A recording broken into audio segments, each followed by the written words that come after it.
how's it going, everyone? Tim here, Tier 2 Adventures. Hope everyone's all well out there. As always, thanks for tuning in. Much appreciated.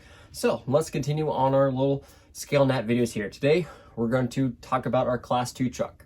I have the PDF here for the SORRCA rules pulled up, and I do have the truck here for some visual representation and show some examples as we go along. In the previous video, we started talking about SORRCA. Gave a description of what SORRCA is. We went over some general vehicle details section of the SORRCA rules, and then down onto the tires, tire modifications per class, and a tire ban list. So we're not going to go over all those details again in this video. If you want to, you can watch the previous video, or when you pull up the SORRCA rules, definitely give them a full read through, the general vehicle details and the tire section.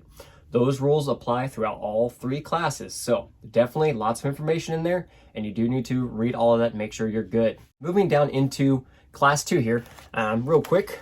So we went over Class 1 last time, and here was the Class 1 requirement checklist as far as building and then your modification section.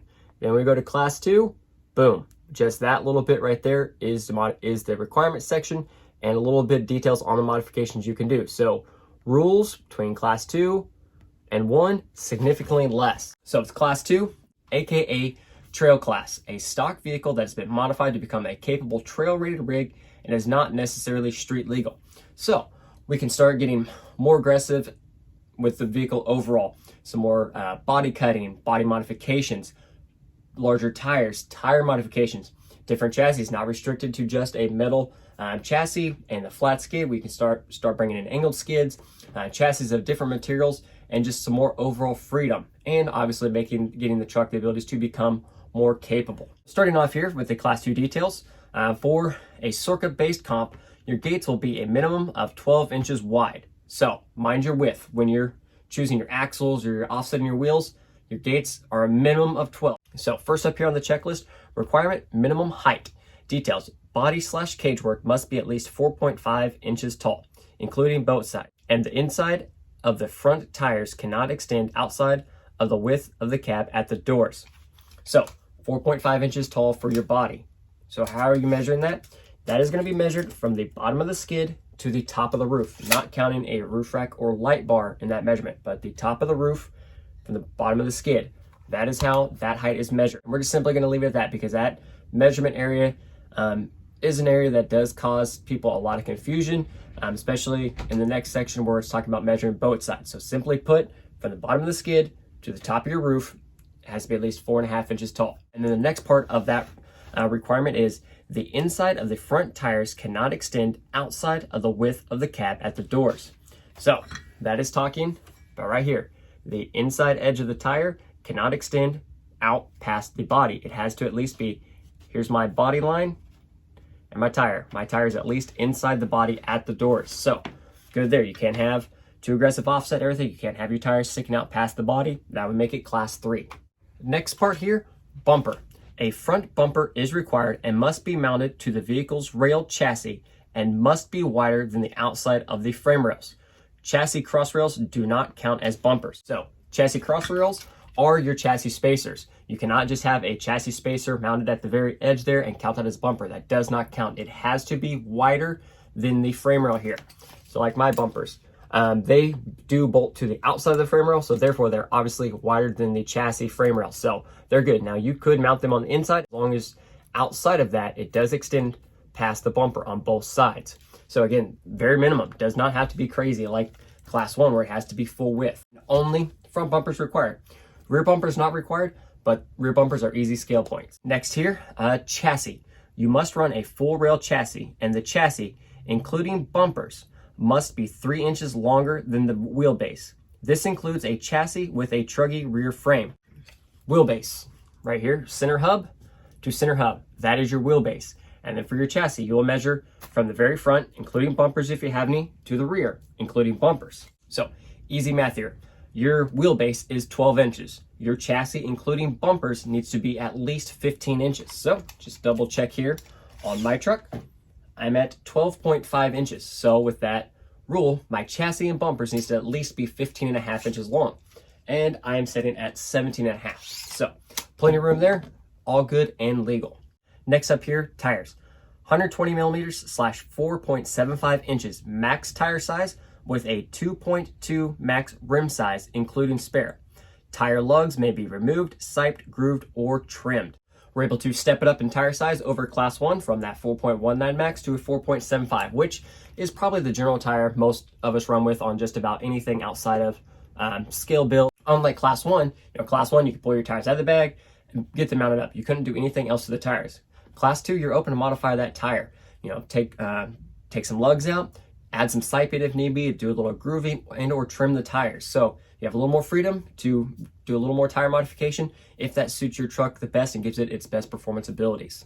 So just like that are the requirements for Class 2. So we'll move on down to chassis and body modifications that are allowed here. 2 of the 3 body modifications are allowed. So first up, dovetail in the rear, half the width of the widest part of the cab. So your narrowest part here, where the end of your dovetail has to be half the width of the widest part of your cab. So easy math, if your cab is 6 inches wide at its widest, the dovetail here needs to at least be 3 inches or wider. Anything less than that is not legal and will not be teched. And there is an asterisk here for dovetailing. A Trunkie tube bed that is narrower than the cab counts as a dovetail. So if you do have some cage work, you also have to keep that rule in mind as well. Next up here, boat sides. No more than 1.25 inches measured vertically from the bottom of the skid. So boat sides, you're cutting here. If you're doing some trimming, as soon as this door line on your body disappears or any type of cutting starts going into it, you now have a boat side. And that 1.25 inch boat side, which means cutting from the bottom of your skid up into the body, that distance from the skid to wherever it is, can be no more than 1.25 inches. And then you still need to have, with your boat side, still maintain that 4.5 inch body rule as well. So moving on here, pinching the front, 2/3 the width of the widest part of the cab. So again, your pinch here has to maintain those rules. Easy math, if your cab is 6 inches, your pinch here has to at least be 4 inches wide, otherwise it is not legal. Again, you can have 2 of those 3. You can pinch the front, dove the rear like this. So I can't have both sides. You can pinch the front, both sides, your rear has to be intact, vice versa. Any 2 of the 3 combinations there are allowed, but only 2. Next up here, Trunkies are allowed but must meet all the following requirements. The ladder frame must be replaced with tube behind the cab.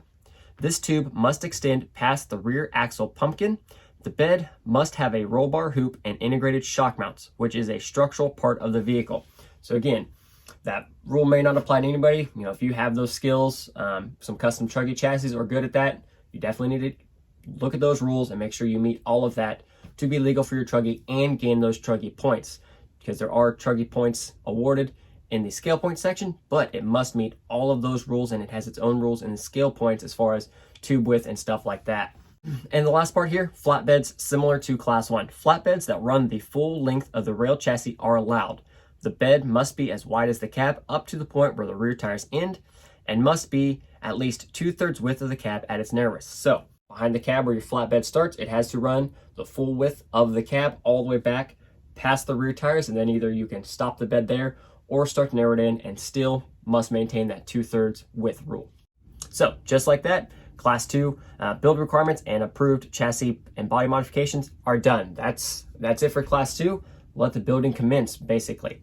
So moving on down, let's hop into the scale points to see where Class 2 comes in at. Just a little bit about scale points here.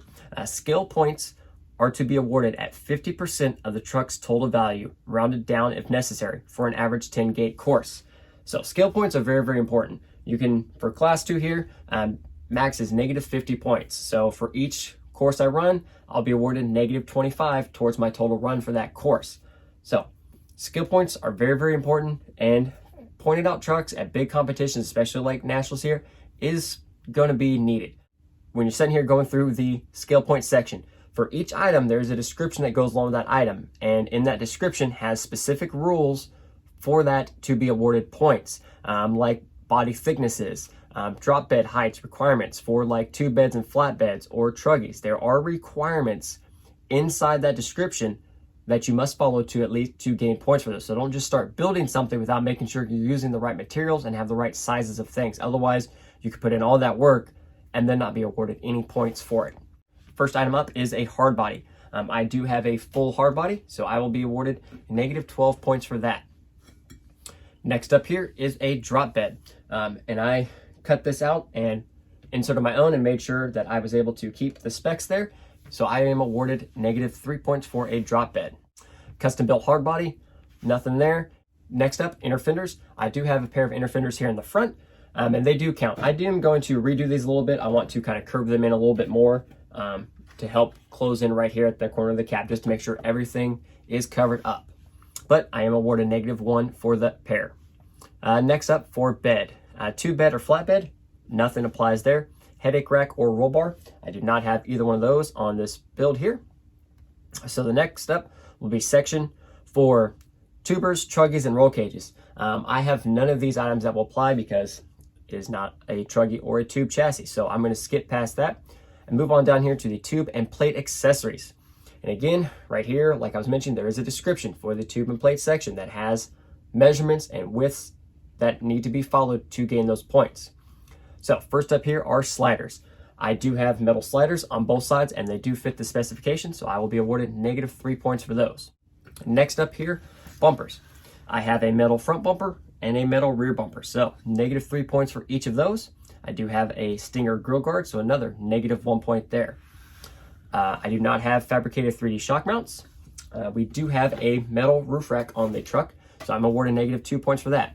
And yes, it does not look like a roof rack, but it counts and qualifies. The big kicker here, especially on these especially on these cheater racks like this, is space. There needs to be a spacer in there so the roof rack is not sitting flush on the body. It has to be spaced up, or they will not award you points for that.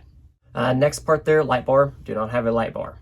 So, next section here, moving on to interior. First up, a full interior.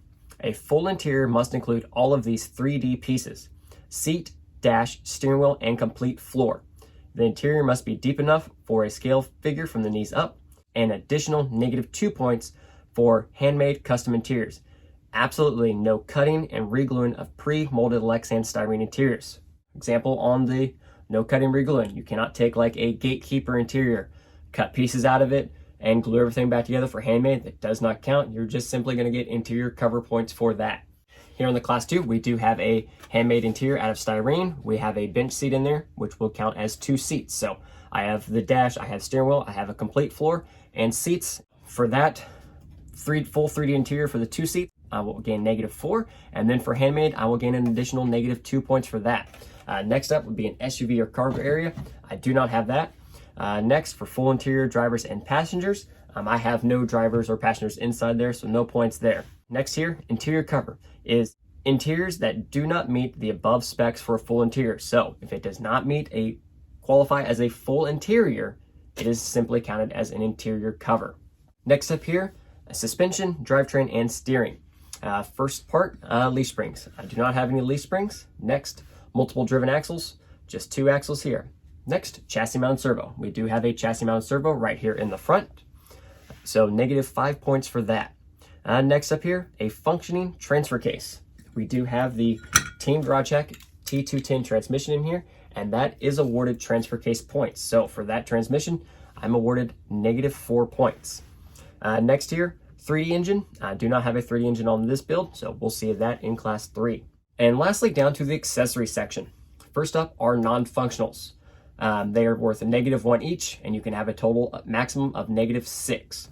So these are items that are not functional, but you would see on a trail truck. Examples, fuel cell, exhaust, jerry can, hubs on all wheels, rotors, steering stabilizers, mirrors, wipers, antenna, license plate, first aid, extinguisher, trail tools, jack, etc.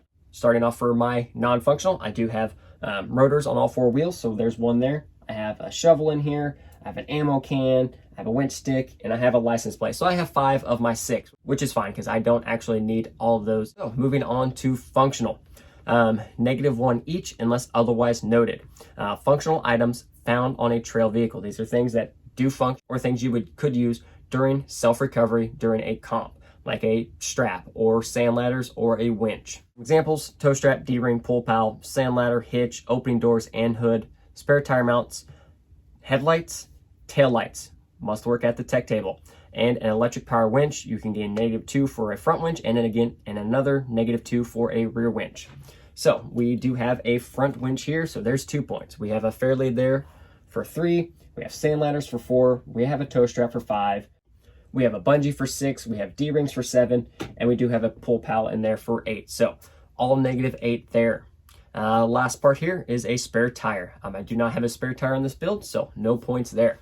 So when we add everything up there, the class 2 right here is sitting at about -55 points. So my cap for class 2 is -50. So I'm only awarded that -50 points. And during that, I must check everything that I want to be awarded skill points for. So when it comes down to everything will be good up to functional and non-functional.